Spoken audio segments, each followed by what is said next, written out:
नमस्कार, आप देख रहे हैं आज तक। आपके साथ मैं हूं सईद अंसारी। एमसीडी के दंगल के लिए अखाड़ा तैयार है। सियासी पहलवान अपने अपने दांव चलना शुरू कर चुके हैं। बीजेपी के लिए एमसीडी की सत्ता बचाने की बड़ी चुनौती है तो आम आदमी पार्टी के लिए साख का सवाल है। कांग्रेस अपनी जमीन बचाने की जद्दोजहद में है। मतलब यह हुआ कि एमसीडी दंगल में जंग जबरदस्त है।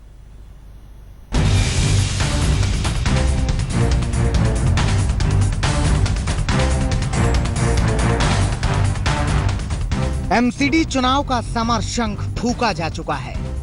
में कोई भी सरकार ने जितना भ्रष्टाचार नहीं किया, इतना भ्रष्टाचार आप पार्टी की सरकार ने किया है। मित्रों, एमसीडी का दंगल जीतने की जद्दोजहद शुरू हो चुकी है।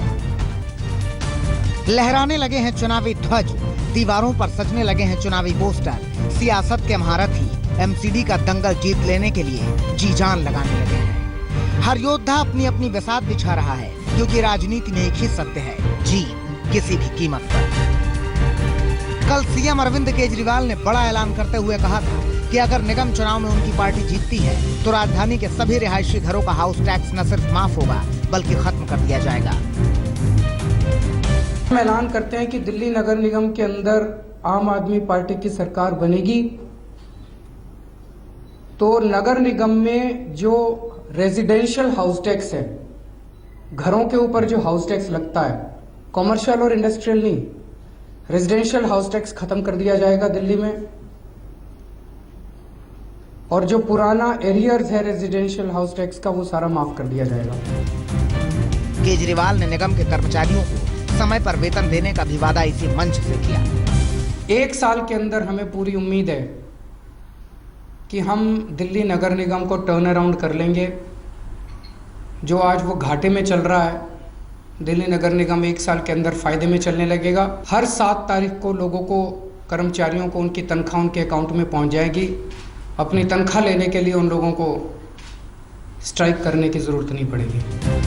मगर केजरीवाल के वादे को 24 घंटे भी। फिलहाल आम आदमी पार्टी टिकट काटने की एक बड़ी वजह ग्राउंड पर कमजोर प्रदर्शन को बता रही है, लेकिन इन उम्मीदवारों के सवालों के जवाब भी आम आदमी पार्टी के पास नहीं है। दूसरी तरफ ये उम्मीदवार सीएम से लेकर पार्टी के बड़े नेताओं के चक्कर काट रहे हैं। अब देखना होगा कि एमसीडी चुनाव में ये उम्मीदवार कहीं आम आदमी पार्टी के लिए ही बड़ा नुकसान ना बन जाएं। लेकिन मनोज तिवारी पूरे रंग में थे। मनोज तिवारी ने केजरीवाल के वादों पर फिर तीखा वार किया। झूठ बीजेपी की तरफ से मनोज तिवारी पर से तो आरोप प्रत्यारोप के बीच राजनीतिक पार्टियों ने अपने घोषणा पत्रों को झाड़ फूंक कर निकाल लिया है और जनता के लिए वायदों की छड़ी लगानी शुरू कर दी है। आज कांग्रेस ने एमसीडी को साफ करने का विस्तृत प्लान पेश किया। हम दिल्ली को समाधान देना चाहते हैं और दिल्ली को सॉल्यूशन जब तक के नहीं दिए जाएंगे, जब तक के दिल्ली आगे नहीं बढ़ेगी। हम तू में बहानेबाजी झगड़े में नहीं पड़ना चाहते। हमारे पास में अनुभव है, कांग्रेस के पास प्रशासन चलाने का अनुभव है, तरीका हमें आता है, इसलिए हम समाधान देते हैं। कांग्रेस पार्टी ने दिल्ली में चुनाव लड़ने के लिए पुरानी लकीर से परे हटते हुए युवा और पढ़े लिखे लोगों को तरजीह देने का प्लान बनाया है। दिल्ली में खोई हुई अपनी सियासी जमीन को वापस पाने की कवायद कांग्रेस पार्टी ने वक्त रहते शुरू कर दी है।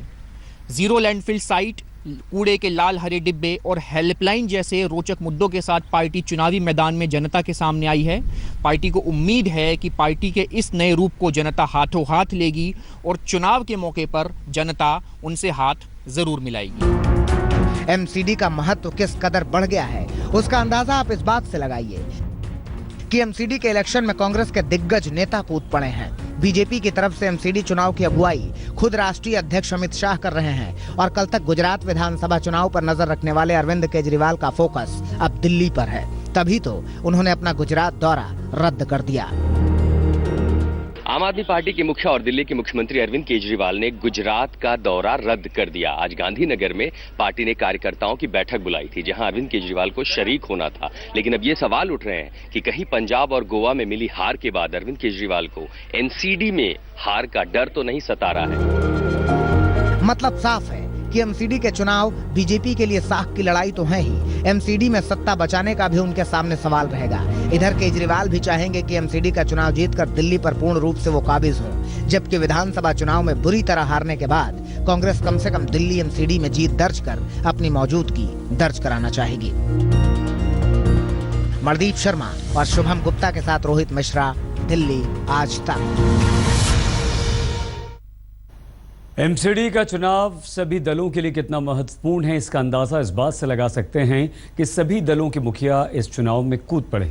कल अमित शाह ने तो बाकायदा 7 सांसदों और केंद्रीय मंत्रियों के साथ एमसीडी चुनाव का बिगुल फूंका, जिसमें मनोज तिवारी प्रमुख थे।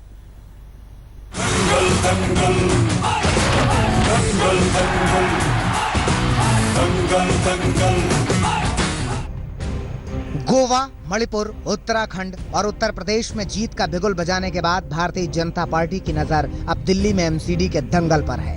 इस दंगल को दमदार तरीके से जीतने के लिए बीजेपी ने अपना पूरा दमखम लगा दिया है और इसीलिए दिल्ली के सीएम अरविंद केजरीवाल पर सीधा हमला बोलकर बीजेपी अध्यक्ष अमित शाह ने नगर निगम चुनाव का शंखनाद कर दिया।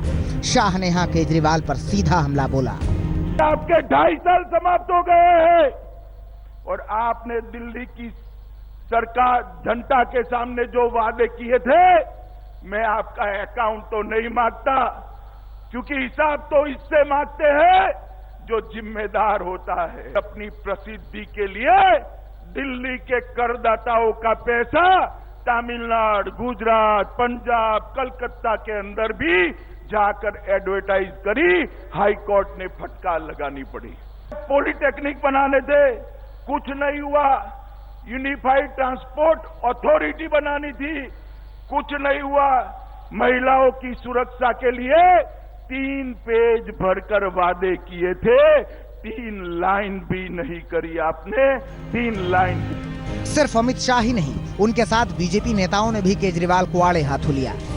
आम आदमी पार्टी की बकवास या नरेंद्र मोदी जी के भारतीय जनता पार्टी का विकास, किसे चुनना है ये जनता को दिखा दीजिए। एक तरफ भारतीय जनता पार्टी नगर निगम में शिक्षा के केंद्र खोल रही है और आम आदमी पार्टी दारू के ठेके खोल रही है। एक सरकार जो आज दिल्ली के अंदर है वो झूठ और भ्रष्टाचार की पर्यायवाची है।